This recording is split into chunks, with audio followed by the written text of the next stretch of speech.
And అట్లనే చూసుకున్నట్టయితే sir ఇప్పుడు ఇదంతా ఒక హిట్ అయితే 2 సంవత్సరాల క్రితం జరిగిన ఎన్నికలు అండ్ ఇప్పుడు పరకాల ప్రభాకర్ గారు మాట్లాడిన కొన్ని మాటలు ఇప్పుడు ప్రభాకర్ గారు కూడా చెప్తుంది ఏంటంటే ఇవి నా సొంతంగా నేను ఏం క్వశ్చన్స్ వేయట్లేదు, మీరు ఈసీ ఏదైతే ఇచ్చిందో టైం అండ్ అప్పుడు ఆ టైంకి తగ్గ ఓటింగ్ శాతం ఎంత ఉందో అది వీళ్ళే ఇచ్చారు, అసలు ఇది ఎలా సాధ్యం అవుతుంది అంటే ఇదంతా అసలు ఇది పెట్రోల్ బంక్ కూడా చెప్పాడు కదా, ఇలా చేపెట్టి ఒక గంటకు 100 ఓట్లు పడితే, ఒక గంటకు 1000 ఓట్లు పడితే, ఒక గంటకు 1000 ఓట్లు పడితే, ఒక గంటకు 2000 ఓట్లు పడితే నీ దివసం పడుతుందిరా బుర్ర తక్కువ అని చెప్పాలి. ఎందుకంటే అరే ఒక పోలింగ్ బూత్లో 1500 నుంచి 2000 ఓట్ల మధ్యలో ఉంటాయి.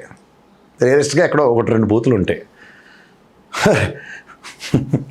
మా ఆవిడ టీచరు, దాని యాబ్సెన్స్లో 2 ఎలక్షన్స్ నేను చేశాను.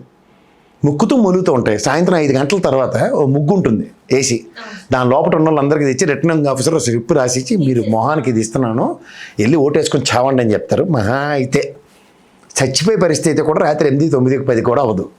అంతమందిలో 1000 మంది 100 మంది అంతే ఉంటారు. ఆ ముద్దు వీడు చెప్పిన దాంట్లో 12.5% అక్కడ నియోజకవర్గాల్లో ఓట్లు వచ్చారంటే ఎన్ని లక్షల మంది? 17 లక్షల పైన ఉంది. అదే కదా చెప్పాడు ఆయన లెక్క.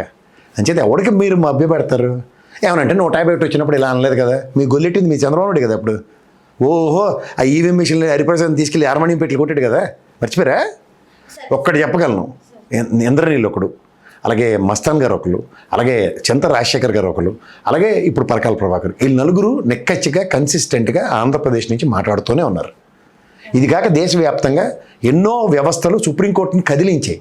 అప్పుడు ఎలక్షన్ కమిషన్ తూతూ మంత్రంగా సారీలు చెప్పుకుని తప్పించుకుని తిరుగుతుంది. రీకౌంటింగ్ అభ్యర్థులు ఎవరైతే అప్లై చేశారో వాటికి సంబంధించిన అంశాల్లో తిరిగి ఎలక్షన్ కమిషన్ బతిమాలి విరమించుకోండి, కేసులు విరమించుకోండి అని చెప్పి ఎలక్షన్ కమిషన్ని బొంబార్డు చేసిన సుప్రీంకోర్టుకి ఇక్కడ ఏం పెట్టారు, నెల్లూరు ఆ పరిసర ప్రాంతాల్లో తూతూ మంత్రంగా పిల్లి బొమ్మ, కుక్క బొమ్మ, తాతయ్య బొమ్మ పెట్టి బటన్లోకి ఎలక్షన్ ప్రొసీజర్కి స్లిప్పులు చూపించారు మాకు. ఇది ఎవరికి కాలే?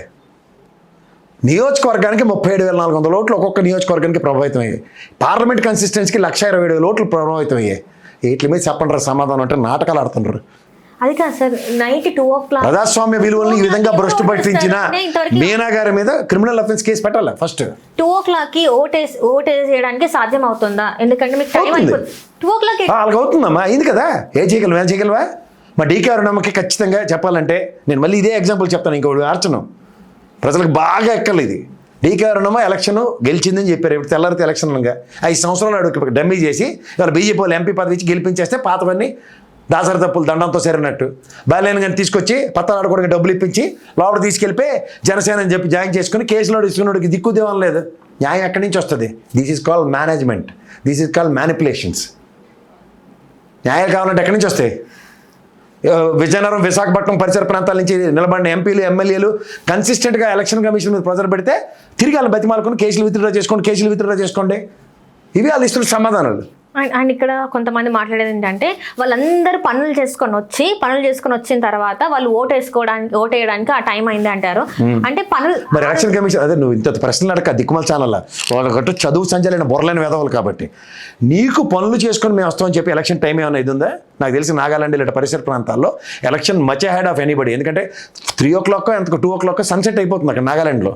సో అందుకని వాళ్ళ election before 4 o'clock in the early hours start అవుతాయి. అలాంటి స్టిపులేషన్స్ ఏమైనా ఆంధ్రప్రదేశ్లో చూపించిన ఒకటి specific timing election commission timing పొద్దున్న 7 గంటల నుంచో రాత్రి 6 గంటల దాకా లేకపోతే 5 గంటల దాకా అని చెప్పింది.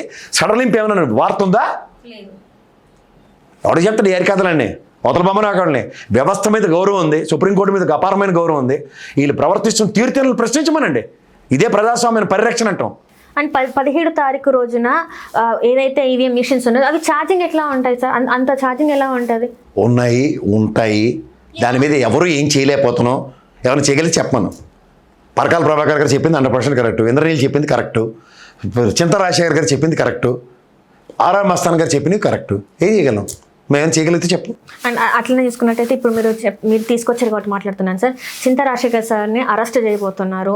అండ్ ఆయన ఏదైతే ఫొటోస్ పెట్టారో అది క్యారికేచర్ పిక్స్ పెడితే అది మాఫుడ్ ఫొటోస్ అని చెప్పేసి ఇప్పుడు ఆయన మీద కేసు ఫైల్ చేశారు.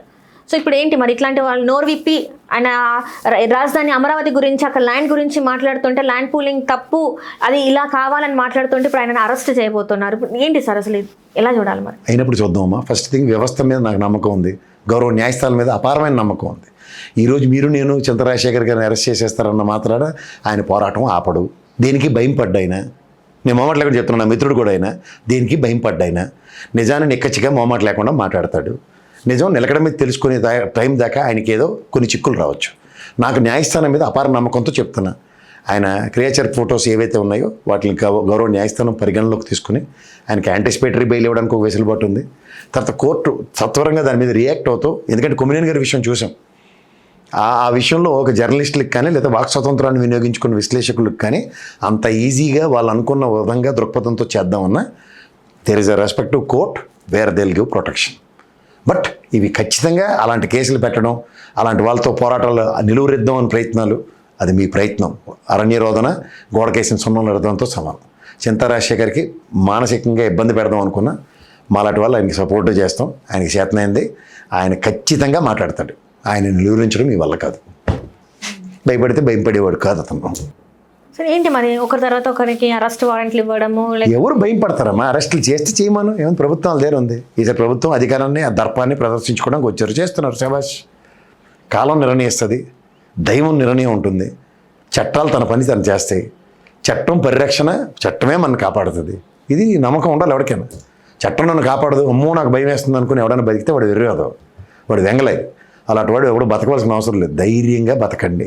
చట్టం ఖచ్చితంగా ప్రొటెక్ట్ చేస్తుంది. వాళ్ళు కాదు రేపు 2 రోజులు టైం ఉంటుంది, కానీ చట్టం పరిరక్షించినప్పుడు మాత్రం అవతల వాళ్ళకి దిక్కు దివానా ఉండదు.